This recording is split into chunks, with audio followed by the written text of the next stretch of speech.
तानी का हो का कहतरू? तनी मोटाए वाला दवाई लिया दी ना। अच्छा इतना कम बा का? हाँ जी हम और मोटाइल चाहतानी। 35 किलो से 75 किलो हो गए अभी कम बा का? तब का हमार बात सुनी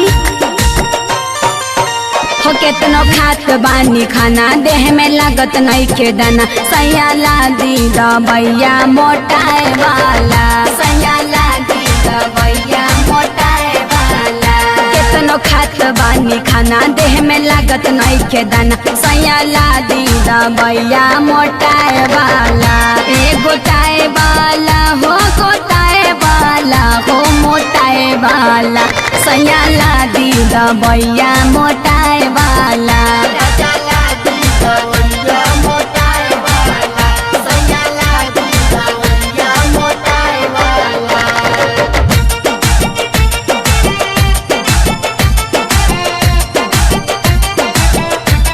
राज रिकॉर्डिंग स्टूडियो नोएडा।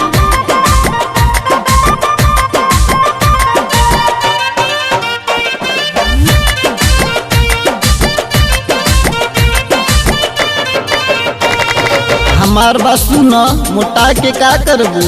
अरे तू ऐसे ही बड़ा सुन लगा देखी फुसलाई मत सुना बबुआ के माई रोजे मांगेलू दवाई का हमारा से धनिया मोटाए वाला मधुवाला हो मधुवाला हो मधुवाला असही लागेलू धनिया तू मधुवाला सयाला दी दबैया मोटाए वाला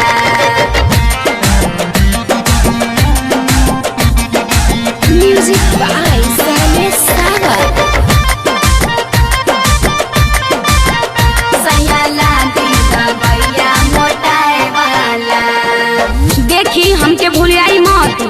अच्छा हमार छोट दिया दिन इतना मोट हो गई देखे में बड़ा सुंदर लगता है हम बानी ऊपर पातर दवाई मांगतानी तो मना करतानी। अब का सुनी बोला सया खाइब दवाई हम जाइब मोटाई मजा आई जब धरबाय कबरिया में।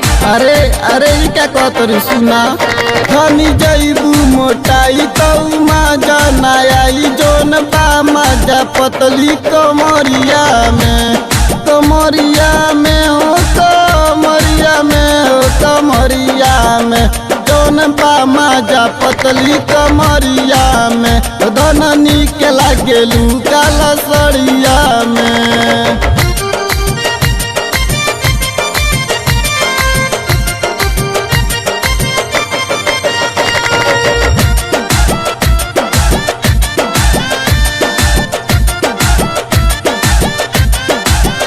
चाही पाउडर क्रीम और सोरहो सिंगार लइहा शैम्पूल साबुन नहाए वाला ये नहाए वाला हो नहाए वाला हो नहाए वाला सैया लादा दबैया मोटाए वाला सैया लादा दबैया मोटाए वाला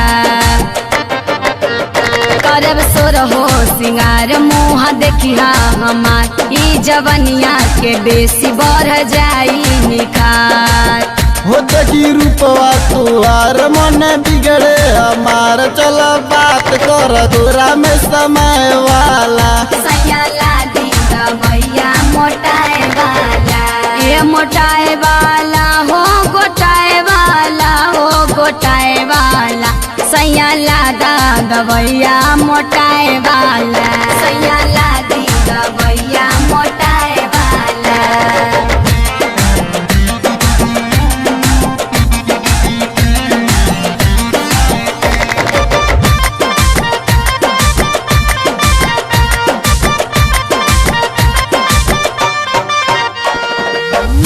सुना महफुल सजनमा बात माना हमार तबे जम के करब राजा से जिया पर प्यार बारू पतरे टूटी के बड़ा लागे लूनी के तार लागे बतिया नसाए वाला काहे मांगेलू दवैया मोटाए वाला मोटाए वाला ओ मोटाए वाला ओ गोटाए वाला काहे मांगेलू दवैया मोटाए वाला सयाला